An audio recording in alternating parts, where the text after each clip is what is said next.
Hi there. So we've got a classic Bordeaux to taste right now. This is Chateau de la Coste from the commune of Margaux, which is one of the most famous communes in Bordeaux. Sits on the left bank along with places such as Pauillac, Saint-Estèphe, Saint-Julien, and Pessac-Léognan, and the Grave, Sauternes. So down that left side of Bordeaux, which is known as the left bank. Um, Characterised particularly in this particular part of Bordeaux due to the gravelly nature of the soils, which is really good for drainage and great for quality wine production. It sits along the Gironde River, and Cabernet Sauvignon is the king variety there. Now Bordeaux as a region is a real smorgasbord, I suppose, for grape varieties and well-known grape varieties at that. So this is where the sort of home of the international grape variety started off. This is where they started before they became internationals. Cabernet Sauvignon, Merlot, Cabernet Franc, Sauvignon Blanc grows there, Semillon and White as well. So a lot of well-known grape varieties that then sort of went around the world. But in Margaux, Cabernet Sauvignon is the king. This particular wine is 60% Cabernet, 35% Merlot, and about 5% Cabernet Franc, as is a classic sort of Bordeaux blend. Now this is 2015 vintage, which is a really good year out of Bordeaux as well. Age worthiness, but in this particular wine is designed to drink a little bit younger. It's the second wine of the Chateau there, Chateau Prevel de Luz, I think it is. Prevel de Luz is the second wine in that particular chateau. So, world famous name Margaux. Chateau Margaux would be among the finest wines in the world and have fetched some amazing astronomical prices at times. And Margaux as a commune is kind of distinctive from, say, the Pauillacs and the Saint-Juliens, in that you tend to get this more feminine sort of note, almost this flowery sort of note, a little bit more seductive than, say, maybe the Saint-Juliens and the particularly the Pauillacs and Saint-Estèphe. The further you go north, it seems that the wines of the left bank of Bordeaux become a bit more muscular, a bit more tannic, a bit more long-lived to a degree. But this is slightly in the sort of the southern region of the Haut-Médoc, and it gives you that little bit warmer, a little bit more feminine touch to it. So some famous chateaux would say Chateau Margaux would be one, Rosanne Seigle would be another, Rosanne Gassis, Dufort Vivienne, Kerwin, places like that, Grand Cru class vineyards.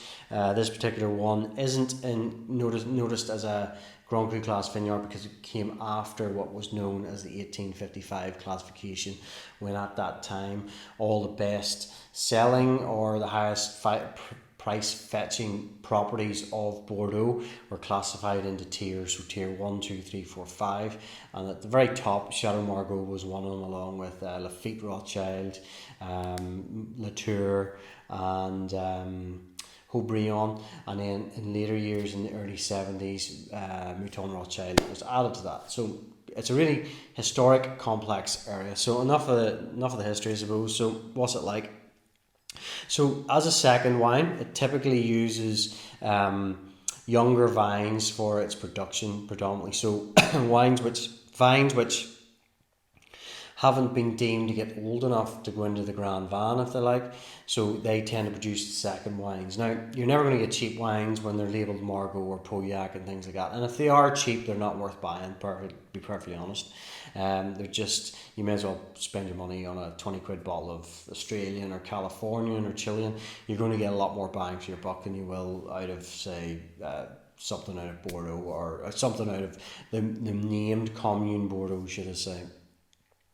But you can get some good value in there and some really interesting wine, such as this domain Chateau de la Coste. So colour wise, medium depth, nice bright ruby rim. It's about 4 years old now, so it should just be started drinking really nicely now. I had this with some duck earlier and it was superb. I was having some duck and I thought I would need to get something from the southwest of France, very classic area for duck. Let's have a classic wine. So Chateau de la Coste was it, and it worked perfectly, I must say. Lovely graphite note on the nose with this like plummy black currant sort of style fruit.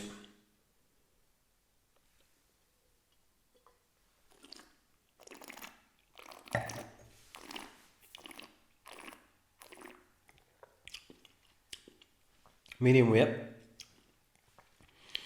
Bit of grip to tannin, okay, as you might expect with Cabernet Sauvignon dominant. You get that nice black fruit coming through, a little bit of licorice in the finish. And those sort of slightly floral tones, which sort of marks it out with a little bit of femininity, I suppose, as a saying, for the commune of Margaux. Good length to it. Now, it's not the most complex or full-bodied of wines. It's it'll age for another 3-4 years, I suppose, in your cellar and develop slightly over that period of time. But this is a wine for the sort of short term, sort of 5 to 10 year period, but they do reward a little bit of age. Certainly I wouldn't be drinking them within a couple of years of harvest. They'd be too young. Let them get out a little bit and you will see the benefit, as in this wine. So Bordeaux by themselves, often is the case, don't show particularly well just by themselves. You need to have food with it to really appreciate it. When you put this with protein-rich foods like red meats and cheeses and things like that, they come into their own and they are silky smooth, as I found earlier on. The tannins just melt in your mouth. Beautiful, beautiful wines. So if you have never tried the wines of Margaux, but you like Cabernet Sauvignon, or you've tried Bordeaux, for example, or labelled Bordeaux, start to go into some of the communes, and then you can start to see what Bordeaux does and why the prices can fetch so much around the world, I suppose. And as you go up through the tiers of the different properties, then the drinking experience becomes all the greater and all the more complex, and all the more rewarding. So there you go, Chateau de la Coste from the commune of Bordeaux, Margaux in Bordeaux, 2015. Remember, KWMY.com, place, place matters. Cheers.